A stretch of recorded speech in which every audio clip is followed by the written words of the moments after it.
Welcome to the Shyamcast. This is Brett. This is Shyam. Thanks for being with us. So, picking up from where we left off last time, Hmm. Prabhuji, Hmm. uh, Arjuna wants to know a few things from Krishna about the self-realized person, or the person Hmm. who's merged in transcendence. And we talked Hmm. last time about, a lot of the symptoms of Hmm. such a person and how Hmm. they speaks, how they speak, what their language is. Hmm. Um, there was a big emphasis on not speaking ill of others, seeing Hmm. the good and trying to like fan that fire, you Hmm. know, Hmm. like the spiritual flame in other people, just Hmm. sort of trying to see the good in others. Hmm. Hmm. And we're going to continue on with Arjuna's final questions, or Hmm. his final question, which is how does this person sit and Hmm. how do they walk? Hmm. Hmm. So I think we're looking at, I guess the last verse we covered was 57 Hmm. in this chapter two, and I think we're going to be probably moving to 58 and 59 to answer this final question. Hmm. Okay, so I'll just read verse 58 then, what Krishna says. Well, maybe I'll read 57 just to give us a refresher too. So 57, in the material world, one who is unaffected by whatever good or evil he may obtain, neither praising it nor despising it, is firmly fixed in perfect knowledge. And then verse 58, one who is able to withdraw his senses from sense objects, as the tortoise draws its limbs within the shell, is firmly fixed in perfect consciousness. Hmm. So yeah, we spent a lot of time last time as well talking about the senses and the sense objects. Hmm. And this verse 58 is really like a very good picture, or it gives us a very good picture, Hmm. mental image of what this self-realized person does when they see something or they touch something or they smell something or they hear something, and it's kind of agitating to the mind, Hmm. and it's like, they withdraw like the tortoise, the senses danger, and its four limbs just slowly come into the shell, and then it's like a shell laying there, it's protected. Hmm. So we get this image of like a yogi similarly does such a thing in the mind, or with the mind, or withdrawing the senses, Mind in right? the senses, yes. Yeah. um so yeah, I guess this is, as this is sort of like partially an answer of how does this person sit and walk. That's how what Arjuna is trying to find out. So yeah, can you talk a little bit about that just to begin? Like, how does that describe such a thing? Yeah, I was thinking how a tortoise sees. When does a tortoise withdraw his senses? I was thinking it requires a transformation of thought process. This verse. Like when a tortoise sees, what does he see because of which he withdraw the senses? Hmm. Something that's he perceives to be dangerous, Dangerous. a threat. Uh-huh. And Krishna has given this example that we should withdraw our senses. But I was thinking, we don't perceive things generally as dangerous. We see them as an opportunity and we welcome them. But a tortoise sees those things as dangerous. Ah, yeah, no, we really welcome We are like, new stimuli, really, right? here is an opportunity. I I'm just gonna full on enjoy my senses now. Yeah, this is gonna be Or great. or we want to go to the place where senses are getting some satisfaction. And you're like, "Ah, this is very nice. This is very nice." So we see them as opportunity, or we pay for those things. Or we are like eager, we spend our time, we are so much eager. But a tortoise is exactly opposite. He sees those things as danger. Hmm. So this is So, yeah, sorry, did you have something else? no, go ahead. Um, yeah, I guess, it makes me think of again what we talked a little bit about last time. And Mm, also the time before, like with when we spoke about the Vedas, and how, it's like the majority of us living in the world. I mean, we think in this exact way that you're describing. I mean, there's an opportunity, something, some we see an opportunity to satisfy our senses. mm, Um, or like you also talked about, there's higher levels to it. So it's maybe satisfying the mind, or it's mm, satisfying the intelligence mm, through intellectual pursuits, or it's even satisfying the ego, doing mm, something that maybe takes a lot of sacrifice even, but will ultimately make us very prideful and feel super important or something. mm, mm, So we see those things and we go after them, and a lot of us kind of feel like that's all there is, or maybe it's sort of like our regular everyday experience of mm, life would suggest that that's all there is, right? mm, And so I guess I see two parts to this verse then of what this self-realized person has achieved. So it's mm, not just the ability to withdraw the senses, because I'm sure it's sort of like that's a very difficult task. mm, Hard to imagine what that looks like exactly, what that would be like. But even before that, this person has to start to see these different things as dangerous or as threats, rather mm, than a fun opportunity. And mm, that really requires a change in mindset, and mm, how we really view the world. mm, mm, mm. So yeah. This is very interesting. And Krishna says in I think 17th chapter, he said, a yogi should understand what to fear, what not to fear. A person who understands what to fear, what not to fear is in mode of goodness. A person in mode of ignorance, what is to be feared, he embraces that. Mm.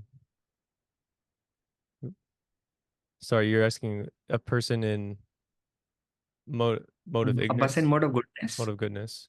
yeah, he actually knows what to fear, what not to fear. Okay. Person in mode of ignorance, what is to be feared, he embraces that. Oh, sorry, Privilege. I So I think was thinking, I think it's just an uh internet's a little going in and out.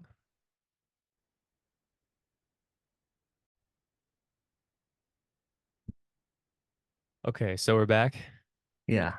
think we've solved some of the internet type issues, and you have a new background.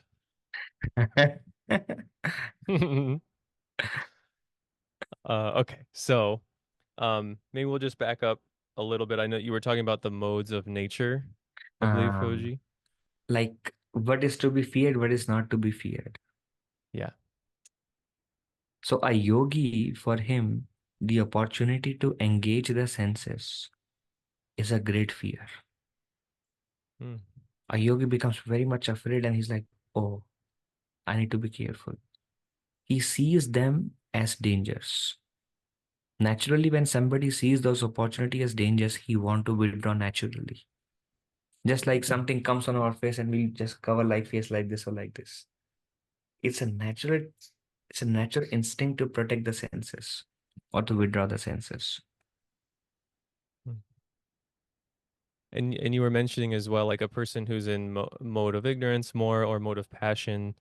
Um, the fear is that probably the senses won't be gratified, or the fear is that um they won't, basically, that you won't get what you want. He embraces that which should be feared, like sense gratification. Like a yogi is fearful of that. But a person in mode of ignorance, he will embrace them. Oh, let that come. That's what I want. That's why it's ignorance. Mm, mm. Yeah, so it's flipping the idea of fear around, and Yes. it's probably worth to talk some more about maybe, why that's a healthy fear, you know. Uh, Why is it a healthy fear for somebody to uh you know to see an opportunity? I mean, let's, whatever it might be, it's something even seemingly innocent. It's like it's going to a movie, it's going out to a bar, it's whatever it is. If there's a kind of fear behind it, why is that, it yeah, a requires, healthy thing? yeah, I think it, for example, say bar is bad. Suppose drinking is bad. I mean, generally, I think people perceive drinking as not such a great thing, I guess. So, Yeah, and then, है ना? And then if people go and they're in an environment, people are around them, everyone is drunk, it is way more easier to get drunk. They know that if I am exposed in that environment, I will go down again. Like I know one person, he says, I don't want to go out in that environment because I have a fear to fall. mm, So yeah. now this is healthy. Mm. So, well, this is that I guess it makes me think of people, maybe someone who's suffering from, alcoholism, from some kind of addiction, especially, someone who's had that kind of trouble in their life, like they don't want to be around those things in many cases because it, Mm. obviously it brings it up. There's an issue there. It's harder to resist.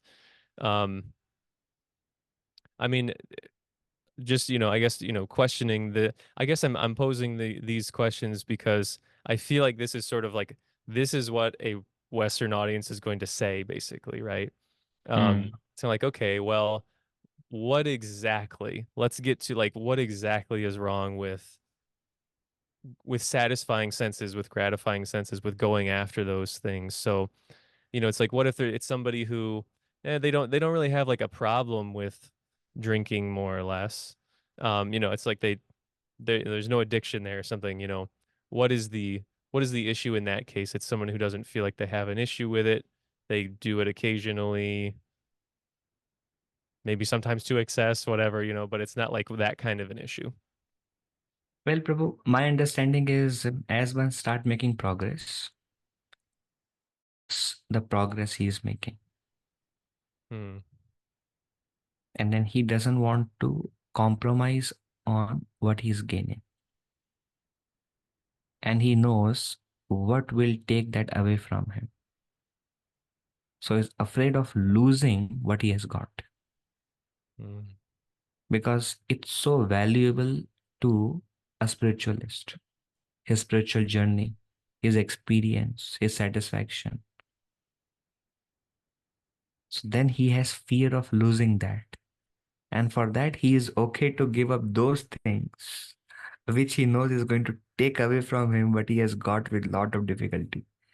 If you are really striving to get something and you gain something, then who want to compromise that? Hmm. Hmm. Yeah, thank you. That's very, yeah, that was perfect. Very short and sweet, but like it also, this applies to the next verse, what you just said too.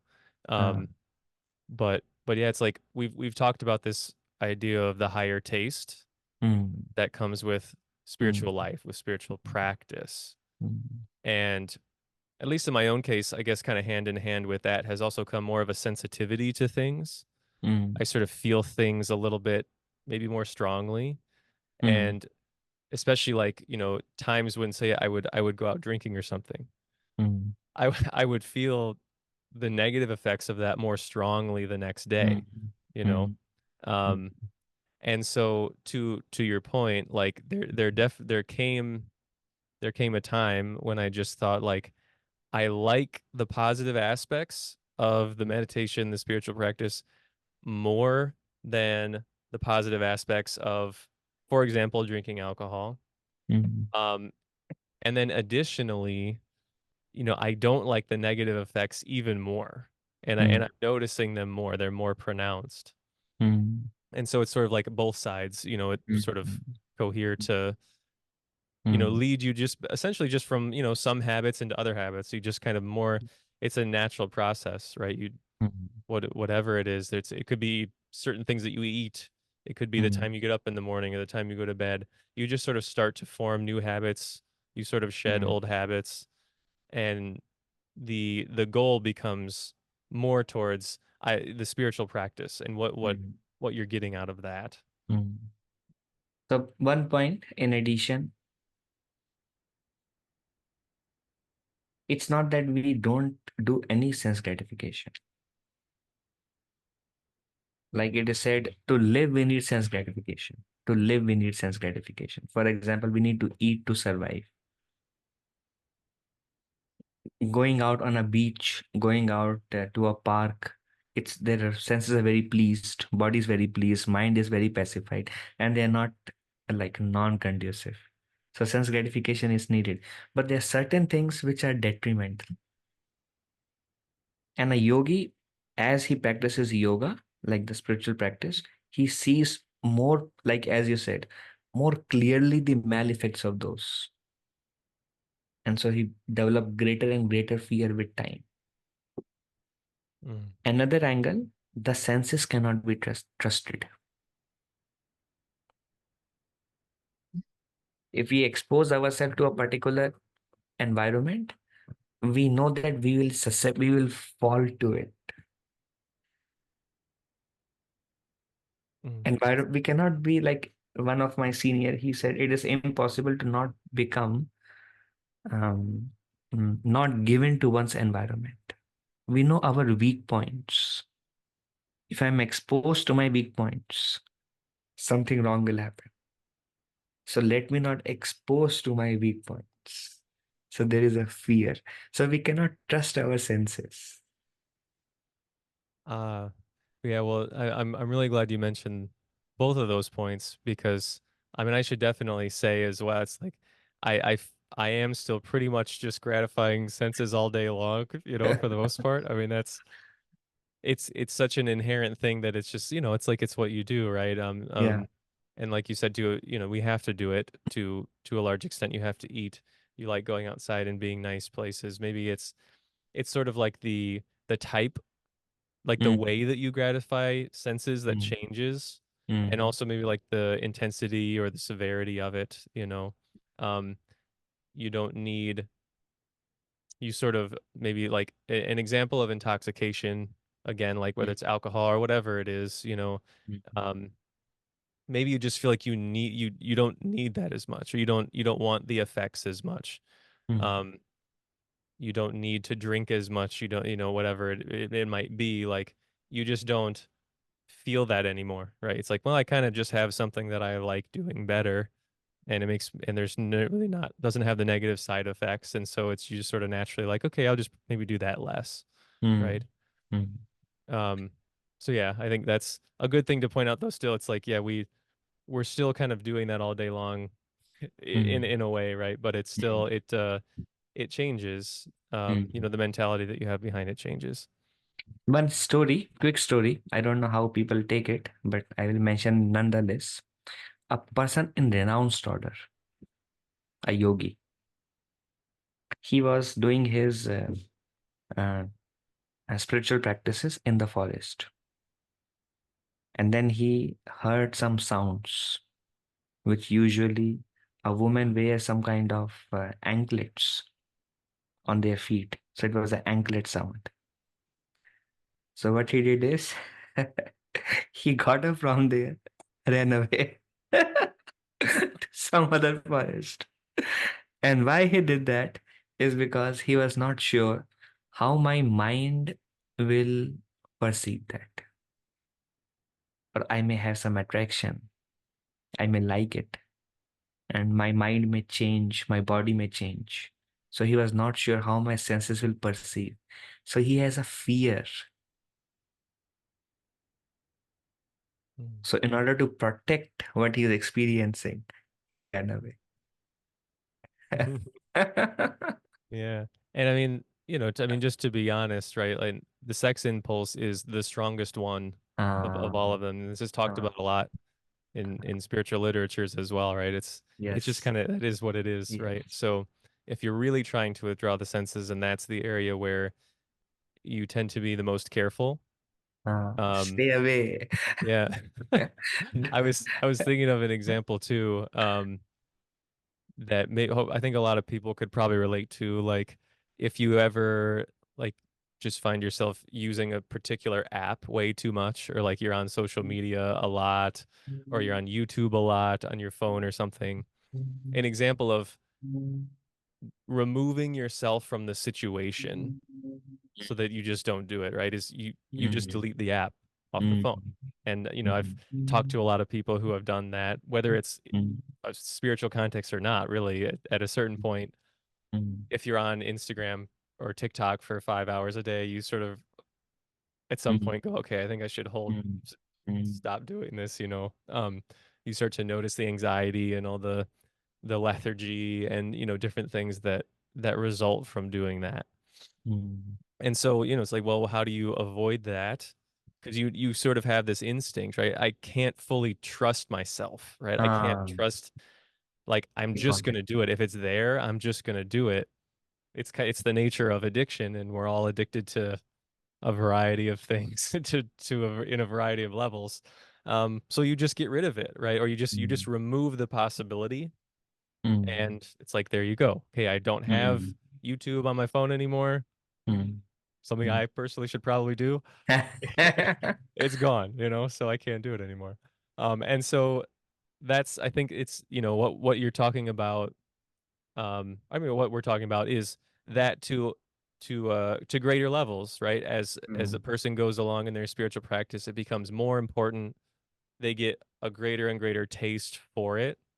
mm, They're more and more careful to avoid those situations where they know I still can't trust myself not to mm. just sort of fall back into this and watch 5 hours of cat videos, whatever it is. Because understanding that material energy is very strong and I don't have the strength to face it. Like it's like standing in front of tornado and say, "Come, I'm gonna stay here." No, it's gonna take you away with the whole body gone. So likewise, can't trust. It is said actually it's Bhagavatam. Bhagavatam fifth canto, Lord Rishabdev. He says a yogi never trusts his mind, just like a hunter never trusts the tiger. Mhm. A tiger, you a hunter is very even if when he binds the tiger, the hunter is careful because you give the tiger a chance, the tiger will eat the hunter. Mhm.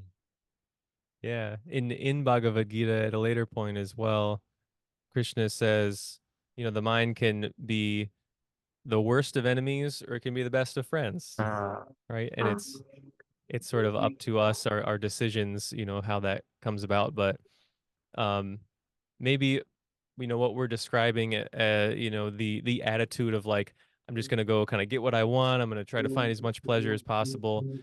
It's sort of considering the mind to be the best of friends when in reality it's more like an enemy, because it's sort of drawing you into all these things that mm, ultimately, when you sort of unravel it and look at it, are causing you pain and suffering, and causing suffering to others as well. But you just don't quite see it, right?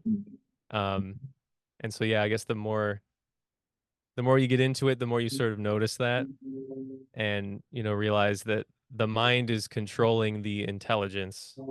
mm, The where it should be the other way around. I heard described recently, this this mind and intelligence. It was described as like, it's like, I mean, basically just a dog, like a dog that you keep on a leash so that you can walk around, and they don't run into the street or go chase after things or whatever. And initially the mind requires a lot of training, mm, because the intelligence, like we've talked about, is that discriminatory factor. It's like deciding what you should do and not do, what's good and bad and right and wrong. mm, and the mind is just coming up with all kinds of things, and it's a crazy untrained dog that wants to run around everywhere. Mhm. Mhm. And when you properly train a dog, Mhm. that dog becomes a really good companion. It does what you need it to do when you need it, when you need to do it, Mhm. right? Mhm. Um, and so it's like we typically tend to live in this world where our mind is actually the one dominating. Like we're getting dragged around by the dog on the Mhm. leash, you know. Uh, and so it's just going, we're just going wherever the dog wants to go. It wants to go smell that. It wants to run over here. It wants to chase a squirrel. And we're just sort of like being dragged and pulled around by this dog.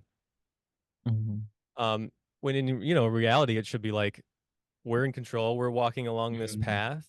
And Mhm. if the mind or the dog starts, wants to go chase something, you go, you pull it back and you go, no, we're not going to chase that Mhm. right now.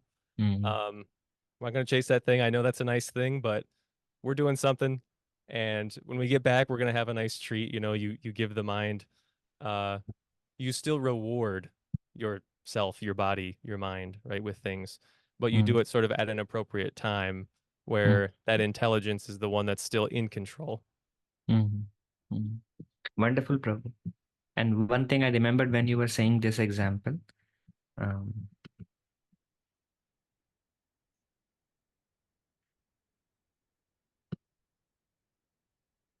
okay. I I spoke too long. Okay, so we can go to the next verse then. Yeah, for sure. Let's And do and one. this, yeah, this captures a lot of what we're talking about as well. In Mhm. verse 59, Krishna says, though the embodied soul may be Mhm. restricted from sense enjoyment, Mhm. the taste for sense objects remains. Mhm. So, just to this point, like we talked last time about tapa, or austerity, and I feel Mhm. like that's where a lot of this comes in. You start to restrict yourself from all the sense enjoyment, but it lingers, right? Mhm. The conditioning is still there. That's why Mhm. we talk about, like, you in certain cases, you have to have enough intelligence to know I can't put myself into this situation, at this time, Mhm. that taste is just still there. It's still lingering, so I Mhm. can't do that. Mhm. And then he goes on, but ceasing such engagements Mhm. by experiencing a higher taste Mhm. is fixed in consciousness. Mhm. Mhm. So that's how he responds, just by how he handles his senses.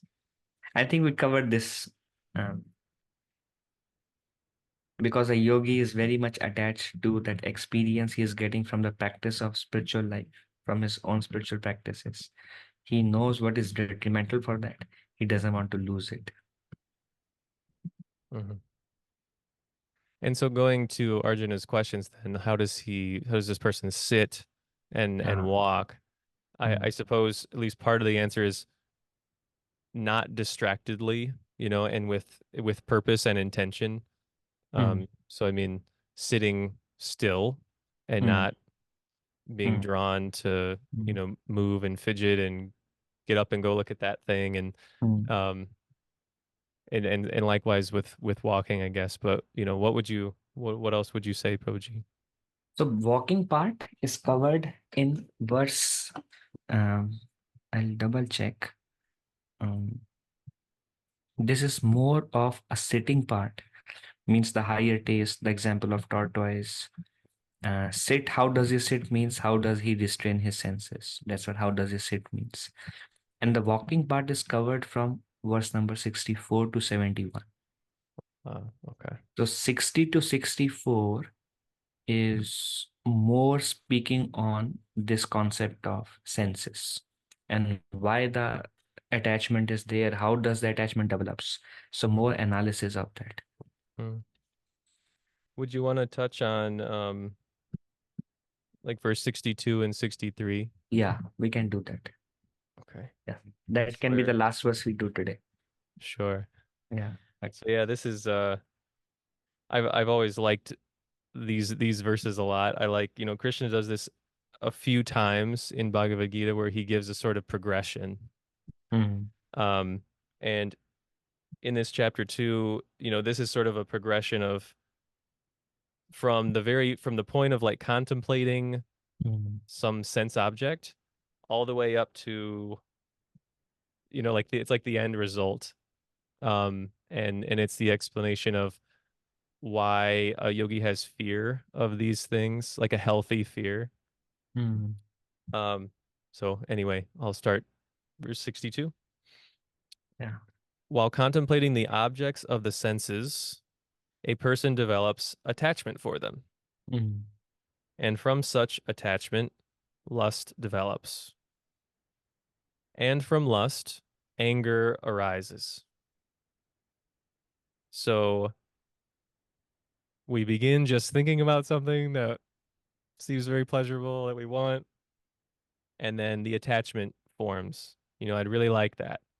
Now I really like thinking about that. Now I can't stop thinking about that. Now my desire for this thing is growing, right? So we get to this point of lust, which is, it's a really used broadly in this sense, right? It's the desire for anything. It's just the I want that, right? I'm attached. I'm attached. It's in here. I want it, right? And what's interesting then is that he goes from lust to anger. So from that lust, anger arises.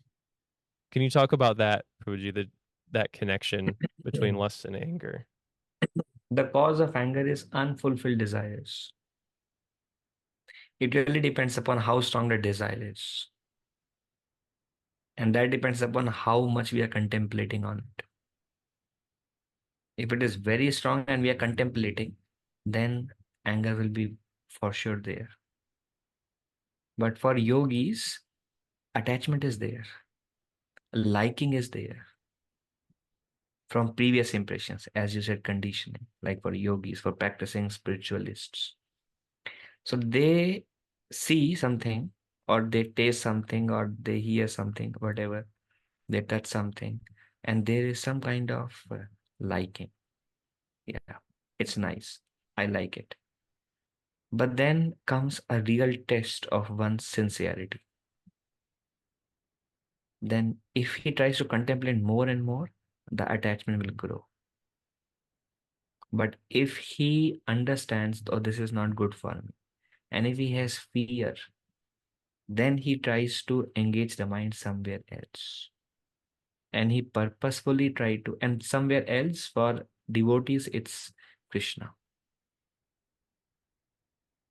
Or busy, keeping oneself busy, whatever it takes to not contemplate. More contemplation, one more string attached, one more string attached. And if it's like there are thousand string, it becomes a very strong rope that is very hard to break. So it really depends. A yogi, intelligence comes into the picture. His intelligence is sharpened by hearing, by practicing.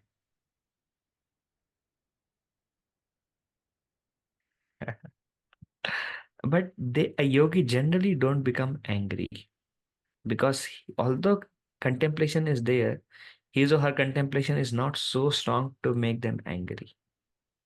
But actually they see that, oh, Krishna's will, I'm coming out of it. Sadness may be there. Oh, I wish I could enjoy. But the anger is not there because contemplation has not made the attachment so strong.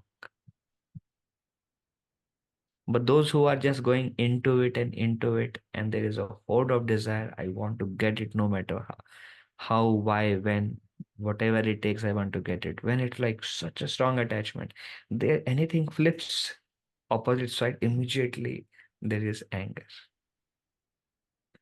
The only difference between a yogi, a practice spiritualist, a practitioner, and a non-practitioner freely gives into it. A practitioner very carefully tries to avoid, but still attachment lingers on.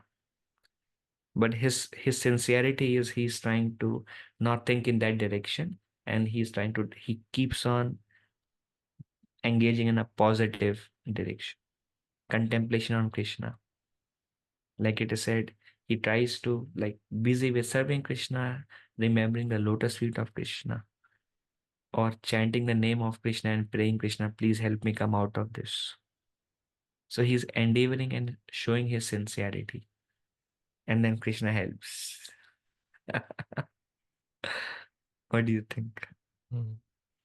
I guess it just reminds me of the positive aspects of practice and how the larger point of the Bhagavad Gita and what Krishna is, he's slowly unraveling his answer to Arjuna's question of why should I do this? Why should I fight in this battle? And there's a big message for a lot of us here that we need to be in this world, Mm, with all these people doing whatever our particular responsibility is, mm, and that we can't just run away from it, mm. and that it's probably not the best idea to just go to the forest and sit still and you know Not sustainable. this is addressing that point directly, right? Like Krishna had just said, I mean, that taste still remains of those things, even when once you give them up or you attempt to give them up, it's obviously still there. And if you don't have anything else to do, if Mm, if you've just decided to go and just be with it, and I'm just gonna sit here and withhold, right? It's kind of like torturous, right? And it doesn't need to be that way. mm, It really can be a very joyful process where you're just engaged doing other things, mm, engaged in this higher taste that you're slowly developing. mm, mm, And it that takes a lot of the fear away as well, I think. Because however you want to use or whatever metaphor you want to use, when you break an attachment, that rope you're talking about that gets very strong, the more you sort of satisfy something, it hurts a lot of the time. There's like a certain amount of pain that goes along with the breaking of that attachment or sadness, as you say. mm, Um, but if you have something else, mm, right, that gives you mm, joy, mm, that you fill that time with, that you'd rather be doing, mm, you don't, it's like you don't really experience that. mm, Those attachments can slowly start to go away. Um, they don't just disappear with the snap of a finger, but as they slowly go away, you feel less attachment to those things. You don't feel as much of any kind of like pain or the suffering that you would mm, usually go along with that. I mean, because you're engaged elsewhere basically, and you like that other engagement. mm. There is a saying, out of sight, out of mind. Hmm. That's why fear is good. And then a positive engagement. And positive engagement makes us forget about our attachments. And again, when there is a interaction with the object of attachment, again some strings will add. Then again we remove those things by positive engagement. Hmm. And that's a life of sincerity, or there is always a struggle. Hmm. For a practitioner, there is always a struggle. Yeah, so there's that back and forth. Mm, It's not like if you decide that you have a desire to give a particular thing up, it doesn't mean from this day forth I will no longer ever do this or think about this, right? It's just like less. There's that slow process of building that desire. Is the mm, desire to give it up or the desire to do something else. And it mm, means slowly over time you start doing it less, right? mm. Or you stop doing it and then Mm. you do it a little bit more again, and then you stop again, and then yeah, there's a Gradually longer it goes away. process. Yeah. Gradually it goes away. Mm. And that's what makes spiritual path a little difficult, because it's not hard to be strong with oneself and say no to something and say yes to something. And that's what sadhana means. Sadhana means practice. Stage of perfection, it's natural. But we are so much on this side that going this side is a little bit of struggle. But then there is a lot that is waiting for us this side. But there is a pull that takes us this side. And Prabhupada compares this to a tug of war. Mm. this energy is pulling and Krishna is pulling us this and intellect and association and experience is this and there is no, but what about my past? I really want this tug of war. But if we are sincere, then this starting becoming weak and Krishna's party pull us there and then we are safe. It takes a little bit of time. Mm. That word tapas, um, Uh, again, or austerity. I think that's a w- description of what this, process is. I know the first time I ever heard the word tapas, I was in a yoga class, and it was, I know like a lot of Sanskrit words have many different meanings or definitions depending mm, on the context, and mm, the teacher was telling us that, this particular meaning of tapas is heat, or like, and so it's in the context of like a yoga class where you're doing poses.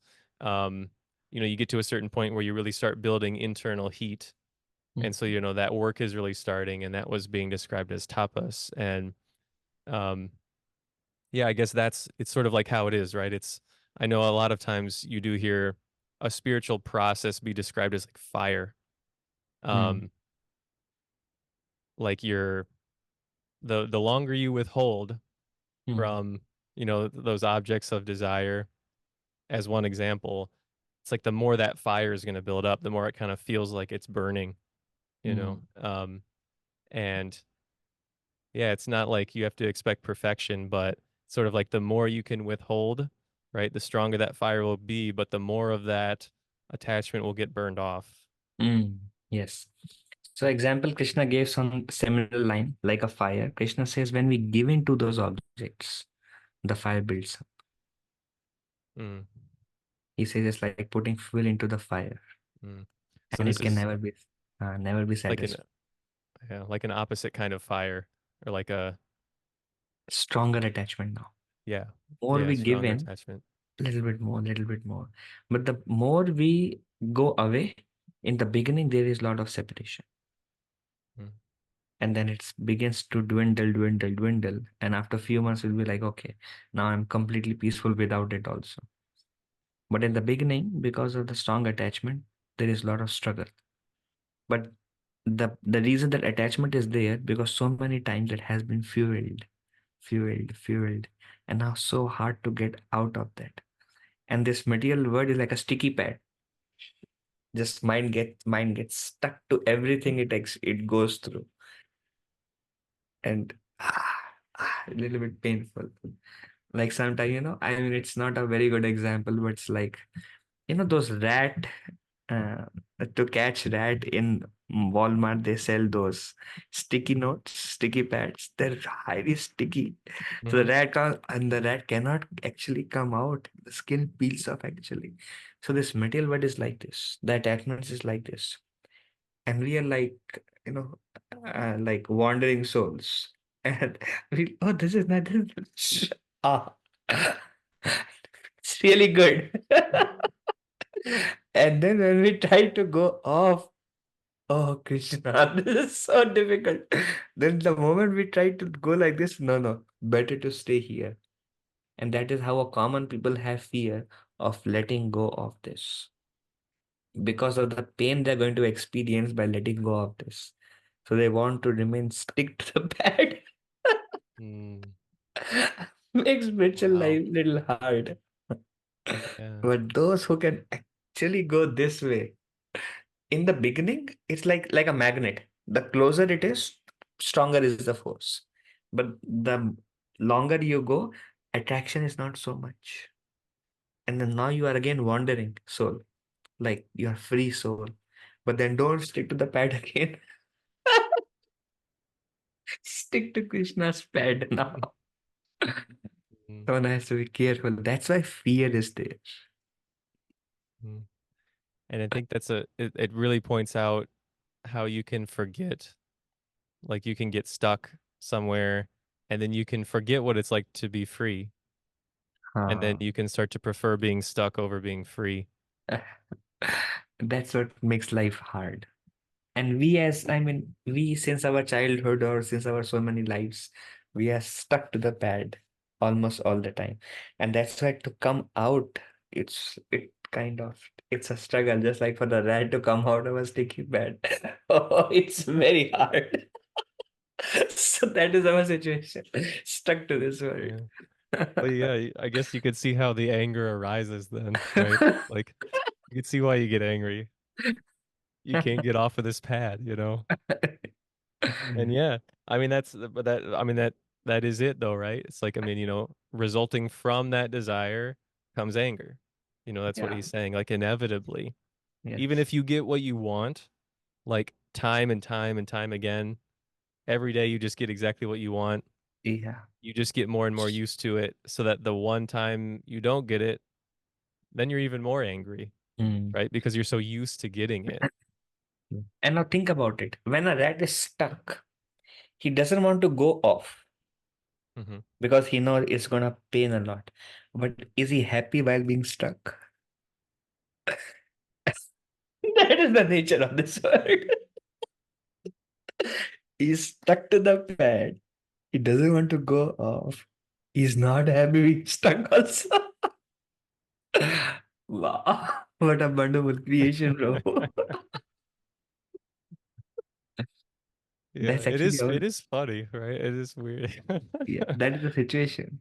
Because Yeah. it takes so much pain to come out and has to be a so much pain to remain stuck. Hmm.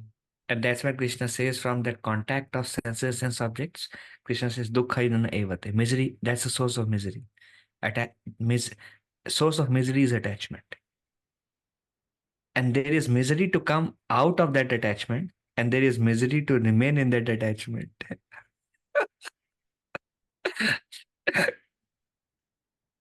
Stuck. Hmm.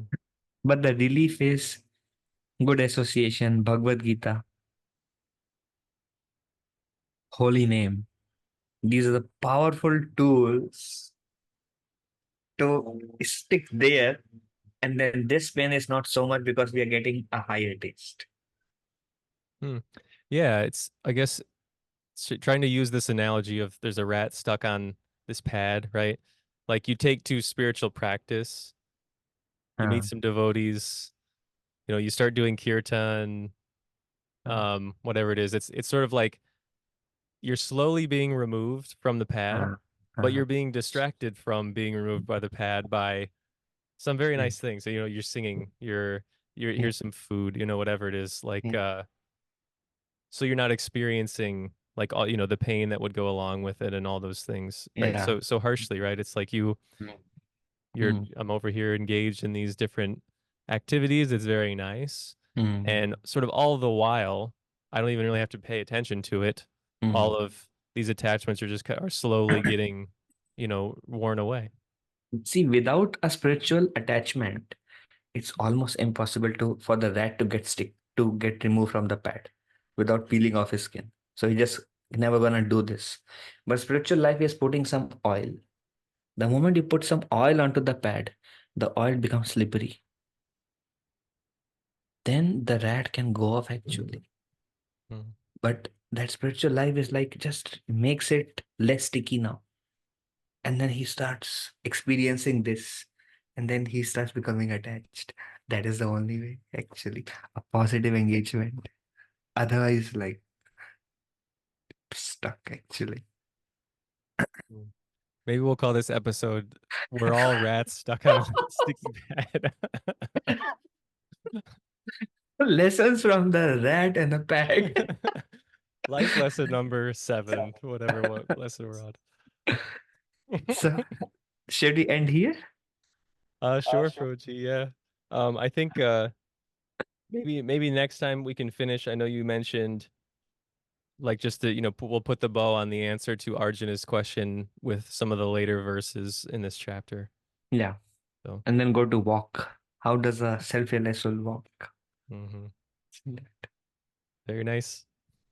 Okay. All right. Thank you. Thank you very much. See you next time. See you.